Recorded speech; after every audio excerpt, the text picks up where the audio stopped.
పునర్జన్మ. కొద్దిసేపు మీ నమ్మకాలను పక్కన పెట్టి నేను చూపించేటటువంటి రుజువులను గమనించండి. 2 ఏళ్ల వయస్సులో తన తల్లితో మొరాబాద్లో నా భార్య ఉంది, ఆమెకు వంట చేయడం వచ్చు, నువ్వు వంట చేయనక్కర్లేదు అని చెప్పాడు.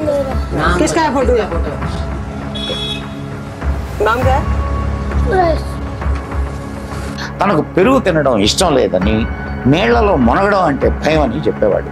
అతని తల్లిదండ్రులు మొరాదాబాద్ తీసుకెళ్లారు. పెరుగు తిని స్నానం చేయడం వల్ల పెరినైటిస్ అనే జబ్బుకు గురై మరణించాడు అని తెలిసింది. పునర్జన్మను గురించి భగవద్గీతలో చెప్పబడ్డాయి. భగవద్గీతలో చెప్పినంత మాత్రాన మనం నమ్మాలా? నమస్తే సదా వత్సలే మాతృభూమే. నమస్కారం మిత్రులారా, నేను మీ మదన్ గుప్తా. ఈరోజు నేను ఒక విచిత్రమైనటువంటి విషయాన్ని గురించి మీతో మాట్లాడబోతున్నాను. అదే పునర్జన్మ. సనాతన ధర్మంలో ఉన్న వారందరూ పునర్జన్మను నమ్ముతారు. అంతేకాకుండా సనాతన ధర్మం నుండి పుట్టిన అన్ని మతాలు పునర్జన్మను నమ్ముతాయి. ఇక ఎడారి మతాల వారికి, నాస్తికులకు, మన కమ్యూనిస్టు భాయిలకు ఈ సిద్ధాంతం పైన నమ్మకం లేదు. పైగా ఇది ఒక మూఢ నమ్మకం అని వారి మూఢ విశ్వాసం. వారికి నమ్మకం లేనంత మాత్రాన విశ్వ సిద్ధాంతాలు మారోసుమి. సనాతన హైందవ ధర్మంలో పునర్జన్మ ఒక మూల సిద్ధాంతం. చాలామంది ఈ ధర్మంలో పుట్టిన బిడ్డలు కూడా ఈ సిద్ధాంతాన్ని నమ్మరు. కానీ అనేక సంఘటనలు, రుజువులు చూసిన తర్వాత ఈ సిద్ధాంతం నిజమని ఒప్పుకోవాల్సి వస్తుంది. భగవద్గీతలో శ్రీకృష్ణ పరమాత్ముడు అనేక సందర్భాల్లో పునర్జన్మం గురించి చెప్పి ఉన్నాడు. భగవద్గీత 2వ అధ్యాయం 22వ శ్లోకం చూడండి. వాసాంశ జీర్ణాని యదా విహాయ నవాని గృహ్ణాతి నరోపరాణి తథా శరీరాన్ని విహాయ జీర్ణాని అన్యాని సంయాతి నవాని దేహే. శిథిలమైన వస్త్రాలను మానవుడు ఎలా మార్చుకుంటున్నాడో అలానే జీవుడు శిథిలమైనటువంటి ఈ శరీరాన్ని వదిలి మరొక శరీరాన్ని ధరించుచున్నాడు. ఇలా అనేక శ్లోకాలు పునర్జన్మను గురించి భగవద్గీతలో చెప్పబడ్డాయి. భగవద్గీతలో చెప్పినంత మాత్రాన మనం నమ్మాలా అనే ప్రబుద్ధులు కూడా ఉన్నారు. నిజమే, ఏది కూడా పరిశీలించకుండా నమ్మకూడదు. కానీ రుజువులుంటే మాత్రం నమ్మాలి కదా. ఆశ్చర్యకరమైనటువంటి రుజువుల గురించి ఇప్పుడు మనం చూద్దాం. ఏదైనా మనం పరిశీలించకుండా ఒప్పుకునేది గుడ్డి నమ్మకం అయితే, సరి అయిన పరిశోధన చేయకుండా ఇది కాదు అని చెప్పడం కూడా గుడ్డి నమ్మకమే. నిజం అనేది మన నమ్మకాలపైన, మన అపనమ్మకాలపైన ఆధారపడదు. మీరు ఆస్తికులు కావచ్చు, నాస్తికులు కావచ్చు, కమ్యూనిస్టులు కావచ్చు, ఎడారి మతాల వారు కావచ్చు, కొద్దిసేపు మీ నమ్మకాలను పక్కన పెట్టి నేను చూపించేటటువంటి రుజువులను గమనించండి. ఒకటి, పూర్వజన్మలో తను హత్యకు గురి అయితే ఈ జన్మలో తనను హత్య చేసిన హంతకుడిని గుర్తించిన సంఘటన ఒకటి వెలుగు చూసింది. ఈ కథ స్విస్లో వెలుగు చూసింది. అయితే ఈ వ్యక్తిని కనుక్కోవడం చాలా కష్టం. కారణం, ఈ సంఘటన జరిగిన చాలా సంవత్సరాల తరువాత ఈ వ్యక్తికి ట్రీట్మెంట్ ఇచ్చిన డాక్టరు ఈ సంఘటనను పత్రికలకు విడుదల చేశాడు. అతని పేరు, వివరాలు మొదలైనవి ఆ డాక్టర్ బయట పెట్టలేదు. ఇజ్రాయెల్కు సంబంధించిన గోల్డెన్ హైట్స్లో నివసించే 3 సంవత్సరాల బాలుడిని డాక్టర్ ఎలై లాస్క్ దగ్గరకు తీసుకొచ్చారు. ఆ పిల్లవాడి తల మీద ఒక విచిత్రమైన మచ్చ ఉండడం డాక్టర్ లాస్క్ గమనించాడు. ఈ మచ్చ గురించి ఆ బాలుడి తల్లిదండ్రులను అడిగినప్పుడు వారు ఆ మచ్చ బాలుడికి పుట్టుక నుంచే ఉంది అని చెప్పారు. ఆ మచ్చను గురించి ఆ బాలుడిని అడిగితే తన పక్క ఇంటివాడు తనను గొడ్డలితో తలపై కొట్టి చంపివేశాడని ఆ బాలుడు చెప్పాడు. ఆ శవాన్ని ఒక రహస్య ప్రదేశంలో పూడ్చిపెట్టాడని కూడా చెప్పాడు. డాక్టర్ లాస్క్ ఈ కేసును పరిశోధించడం మొదలుపెట్టాడు. ఒకరోజు లాస్క్ ఆ బాలుడిని ఒక గ్రామానికి తీసుకువెళ్ళాడు. వెంటనే ఆ పిల్లవాడు ఆ గ్రామాన్ని, తన ఇంటిని, తనను హత్య చేసిన పక్కింటి వాడిని గుర్తుపట్టాడు. హత్య చేసిన వాడి దగ్గరకు వెళ్ళి, ఈ బాలుడు, నేను నీ పక్కింటి వాడిని, ఒకరోజు మన ఇద్దరి మధ్య ఒక గొడవ జరిగింది, ఆ గొడవలో నువ్వు నన్ను గొడ్డలతో తలపై కొట్టి చంపివేశావు అని చెప్పాడు. ఆ పిల్లవాడు వాళ్లను శవాన్ని పూడ్చిపెట్టిన స్థలాన్ని కూడా చూపించాడు. అక్కడ తవ్వగానే ఒక అస్థిపంజరం కూడా కనిపించింది. ఆ పక్కింటి వాడు కూడా తను చేసిన నేరాన్ని ఒప్పుకున్నాడు. ఇప్పుడు మరో సంఘటన చూద్దాం. ఇది 1944లో ఉత్తరప్రదేశ్లోని బిసౌలి గ్రామానికి చెందిన ప్రమోద్ శర్మకు సంబంధించింది. 1944లో పుట్టినటువంటి ప్రమోద్ శర్మ 2 ఏళ్ల వయస్సులో తన తల్లితో, మొరాబాదులో నా భార్య ఉంది, ఆమెకు వంట చేయడం వచ్చు, నువ్వు వంట చేయనక్కర్లేదు అని చెప్పాడు. అంతేకాకుండా తనకు అక్కడ ఒక వ్యాపారం ఉంది అని, ఆ వ్యాపార సంస్థ పేరు మోహన్ బ్రదర్స్ అని, ఆ వ్యాపారంలో బిస్కెట్లు నీళ్లు అమ్మేవాళ్ళం అని చెప్పాడు. 3 ఏళ్ల వయస్సు వచ్చేటప్పటికీ మట్టితో బిస్కెట్లు చేసేవాడు. అంతేకాకుండా తను చాలా ధనవంతుడని చెప్పేవాడు. ఇక్కడ తను పేద జీవితం జీవించడం ఇష్టం లేదని, తనకు పెరుగు తినడం ఇష్టం లేదని, నీళ్లలో మునగడం అంటే భయం అని చెప్పేవాడు. ప్రమోద్ శర్మ కొంచెం పెద్దవాడైన తర్వాత అతని తల్లిదండ్రులు మొరాదాబాద్ తీసుకెళ్లారు. అక్కడ నిజంగానే సోడాలు బిస్కెట్లు అమ్మే మోహన్ బ్రదర్స్ అనే షాప్ కనిపించింది. ఆ దుకాణం యజమాని పరమానంద మెహ్రా పెరుగు తిని స్నానం చేయడం వల్ల పెరుగుతో వచ్చే పెరినైటిస్ అనే జబ్బుకు గురై మరణించాడు అని తెలిసింది. మరో సంఘటన శాన్ ఫ్రాన్సిస్కో, యుఎస్ఏకి సంబంధించింది. అగస్ట్ టైలర్ అనే అతను చనిపోయిన 1 సంవత్సరం తర్వాత ఆ ఇంట్లో అగస్ట్ టైలర్కు మనుమడుగా పుట్టాడు. అతని పేరు గస్ టైలర్ అని పేరు పెట్టారు. ఆ కుర్రవాడికి 1.5 సంవత్సరం వయసులో అప్పుడప్పుడే మాటలు వస్తున్న సమయంలో ఆ పిల్లవాడు అందరితో తాను అగస్ట్ టైలర్ అని చెప్పుకునేవాడు. ఆ పిల్లవాడి ముద్దు మాటలు విని అందరూ ఎగతాళి చేసేవాళ్ళు. ఒకరోజు ఇల్లు శుభ్రం చేస్తున్నప్పుడు ఒక ఆల్బం బయటపడింది. ఆ ఆల్బంలో ఉన్న కారు ఫోటోను చూపించి ఈ కారు నాది అన్నాడు.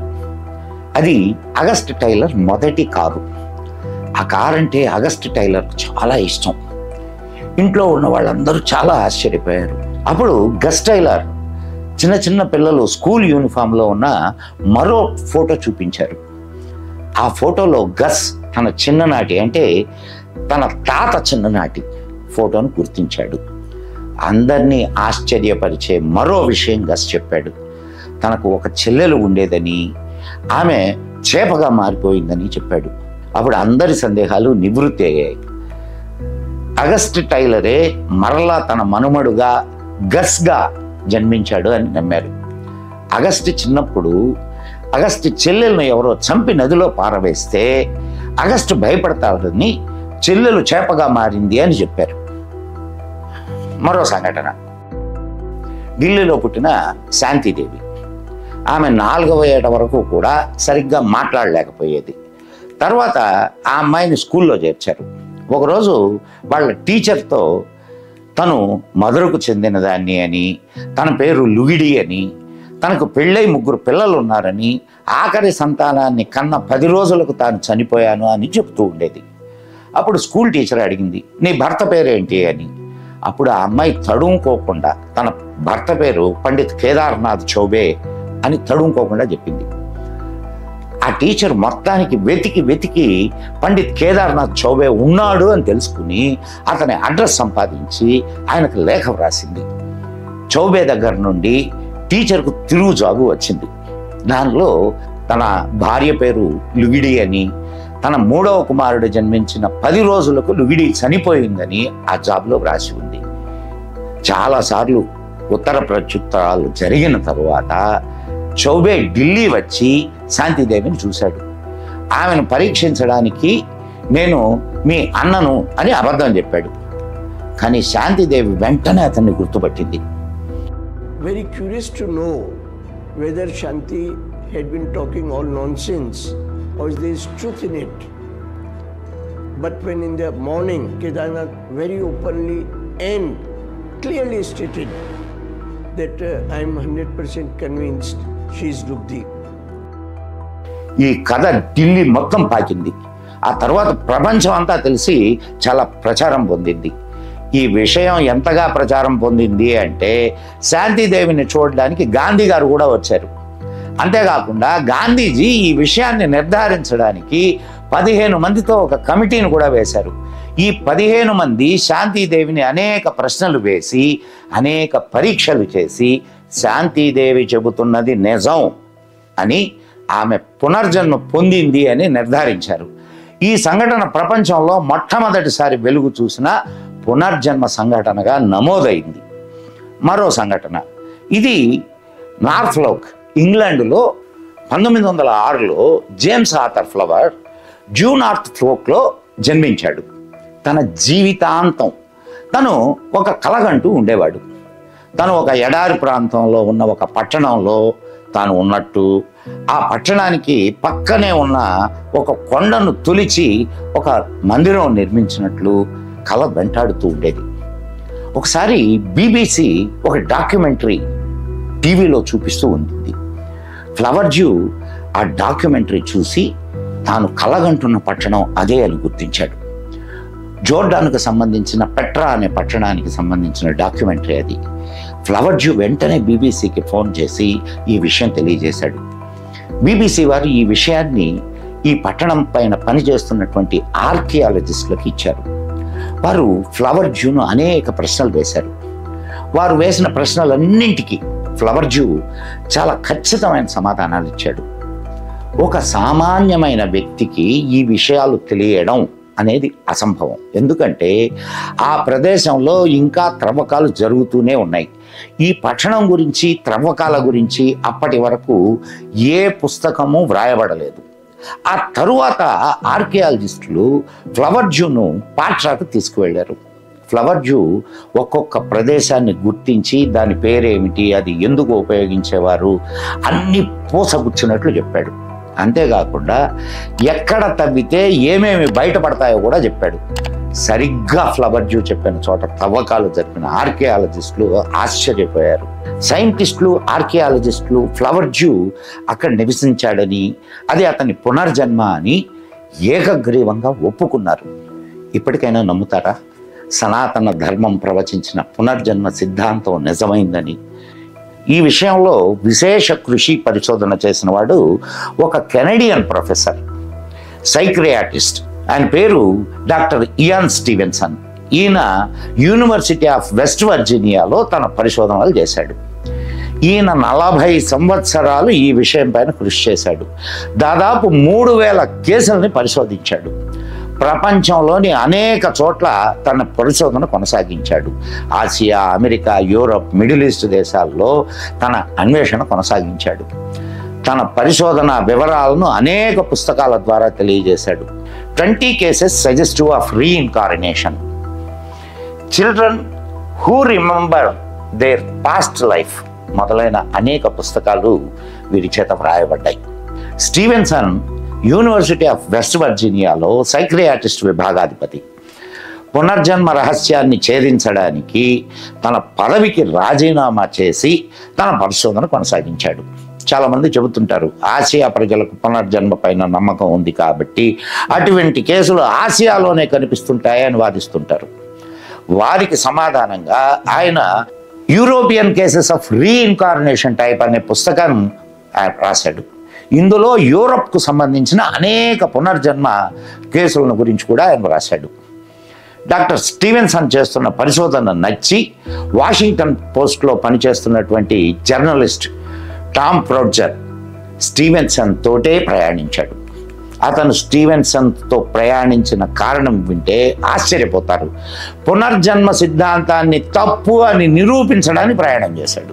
చివరకు టామ్ ఫ్రోడ్జర్ పునర్జన్మ అనేది అది ఒక ఊహో లేదా మూఢనమ్మకమో కాదని ఒప్పుకున్నాడు. ఆయన తన అనుభవాలను old souls, the scientific proof of past life అనే పుస్తకం ద్వారా తెలియజేశాడు.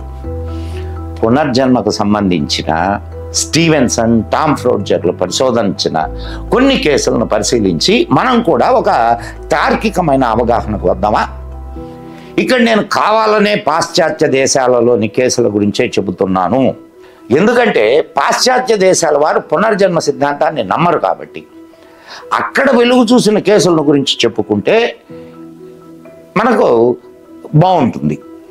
అక్కడి వారు అనుసరించే మతాలు, క్రైస్తవం కానివ్వండి లేదా ఇస్లాం కానివ్వండి, వారు ఈ పునర్జన్మ సిద్ధాంతాన్ని నమ్మరు కాబట్టి అక్కడి కేసులను తీసుకుంటే అక్కడి వారికి ఇక్కడి వారికి కనువిప్పు కలుగుతుందని అక్కడి కేసులను గురించి మాత్రమే చెబుతున్నాను. మెడికల్ స్కూల్ ఆఫ్ టొరంటోలో Joel Whitton life between life అనే తన పుస్తకంలో ఒక కేసు గురించి వ్రాశాడు. ఇది హెరాల్డ్ జరాస్కీ అనే ఆయనను హిప్నాటిక్ రిగ్రెషన్ విధానంలో ప్రశ్నించినప్పుడు హెరాల్డ్ తన పూర్వజన్మలో వైకింగ్ తెగకు చెందిన వాడిని అని తెలియజేశాడు. కొన్ని పదాలు ఆ సమయానికి సంబంధించినవి వ్రాయమని ఆదేశించినప్పుడు ఆయన 22 పదాలు తన పునర్జన్మ భాషకు సంబంధించినవి వ్రాశాడు. ఆయనను హిప్నాటిక్ రిగ్రెషన్ నుండి బయటకు తీసుకువచ్చిన తర్వాత తను వ్రాసిన ఆ పదాలు ఏమిటో తనకు తెలియవు అని చెప్పాడు. ఈ పదాలు ఐస్లాండ్, నార్వే భాషకు సంబంధించిన పదాలుగా తరువాత కనుక్కున్నారు. ఈ పదాలలో 10 పదాలు 7వ శతాబ్దానికి చెందిన పూర్తిగా లుప్తమైనటువంటి భాషకు సంబంధించినవిగా, మరికొన్ని పదాలు రష్యా, సైబీరియా మరియు స్లావిక్ భాషలకు సంబంధించినవిగా కనుక్కున్నారు. ఇక్కడ ఒక ప్రశ్న ఉత్పన్నమవుతుంది. అసలు లుప్తమైన భాషలు, తనకు అసలు పరిచయం లేని భాషలలోని పదాలు ఎలా వ్రాయగలిగాడు? ఈ పదాలు ఫలానా భాషలోనివి అని కనుక్కోవడానికి యూనివర్సిటీ వారు చాలా పరిశోధనలు చేయాల్సిన పరిస్థితి ఏర్పడింది. హెరాల్డ్ తన పూర్వజన్మ పేరు జండో అని, తను మెసొపొటేమియన్ అని చెప్పాడు. కొన్ని పదాలు తనను వ్రాయమన్నప్పుడు కొన్ని పిచ్చి గీతలు గీశాడు. అతను వ్రాసింది ఏవో పిచ్చి గీతలని అనుకున్నారు.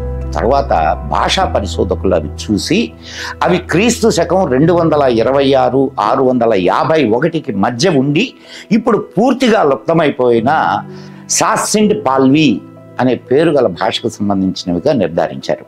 ఆపిల్ కంప్యూటర్స్ అధినేత దివంగత స్టీవ్ జాబ్స్కు పునర్జన్మ మీద నమ్మకం ఉండేది. తను తన పూర్వజన్మలో ఒక ఫైటర్ పైలట్ అని చెప్పుకునేవాడు. ఇవి పునర్జన్మకు సంబంధించిన కొన్ని సంఘటనలు.